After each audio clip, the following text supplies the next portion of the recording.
Hi, my name is Andrew Greenfield, and today with Shawshank and Nick, we're going to actually take you on a tour of cyber resiliency on the IBM DS8000. Now, this has been well documented in a bunch of other red books and red papers, and also Shawshank is an amazing author. He's done many of these, including this one, a blue paper, and you can actually take a look at his picture on the upper left. Myself is on the lower right. Now, this solution is using QRadar as an early detection mechanism, or SIEM, the Secure Incident Event Manager or Monitor. Copy Services Manager is actually handling the replication as well as starting and stopping those replications, as well as making sure safeguarded copies immutably are being taken on the DS8. But in this case, when it gets the word from QRadar, we'll take an ad hoc safeguarded copy immediately by pausing the replication and making sure that we have a brand new safeguarded copy at the point of attack. And we'll take a look at that right now. Now, the overview. Take a look at the QRadar in the upper left. So QRadar is going to be watching all those audit logs from the DS8000, and then when it detects something going bad, it's immediately going to send out some REST APIs to Copy Services Manager, which is normally handling the scheduling for replication, as well as safeguarded copy. But in this case, we're going to immediately suspend all of those mirrors, take an immediate safeguarded immutable copy, of course, and then resume those mirrors when it's all done. You can take a look, and also feel free to pause this video to zoom in if you want. All of the items are also in the blue paper that Shawshank has authored on this. Now, the flow is really quite easy. An admin is going to try to log in, or a root user. You'll see those primary and secondary volumes, or in this case, primary, and the safeguarded copies are on the secondary site. That's why we're going to pause the replication to take an extra safeguarded copy.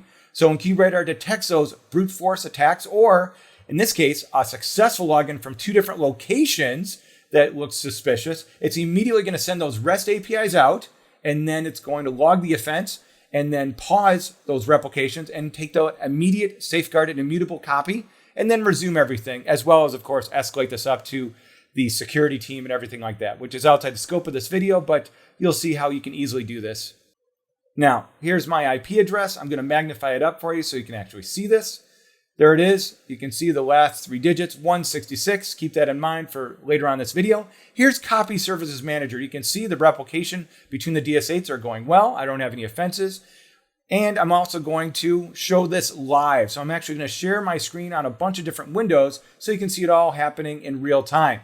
So in this case, I'm going to try to log in. You can see immediately that QRadar is getting those logs and sees the brute force attack I'm actually trying to do right now, and it's actually saying, hey, wait a second, all of these brute force attacks, we should log an offense and immediately kick off the action. You can see the Copy Services Manager is actually starting to do that right now. And you'll see the update right here. There it is. Notice the red on our offenses. It's actually logged the IP address.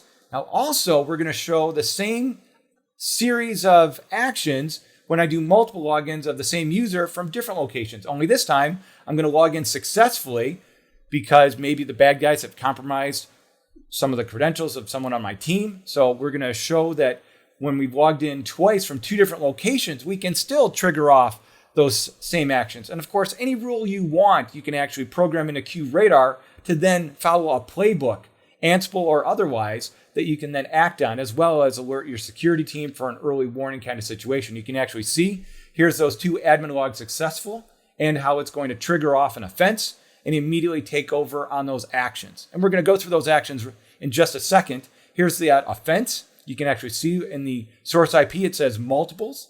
And you'll scroll down here and you'll actually see those multiple IP addresses. And you'll actually see the annotations down below saying this is something suspicious, and I'll magnify this up so you can actually see this very easily.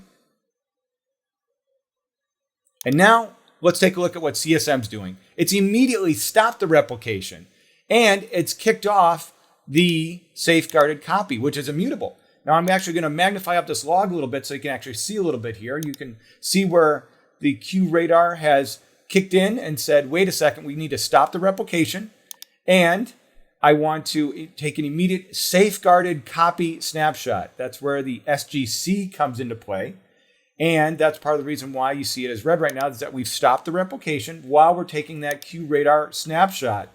And that's where you can actually see right now the backup command in QRadar SGC has been completed. So now take a look here. It's going to reconfigure everything and recover so it can restart that session after the snapshot is done.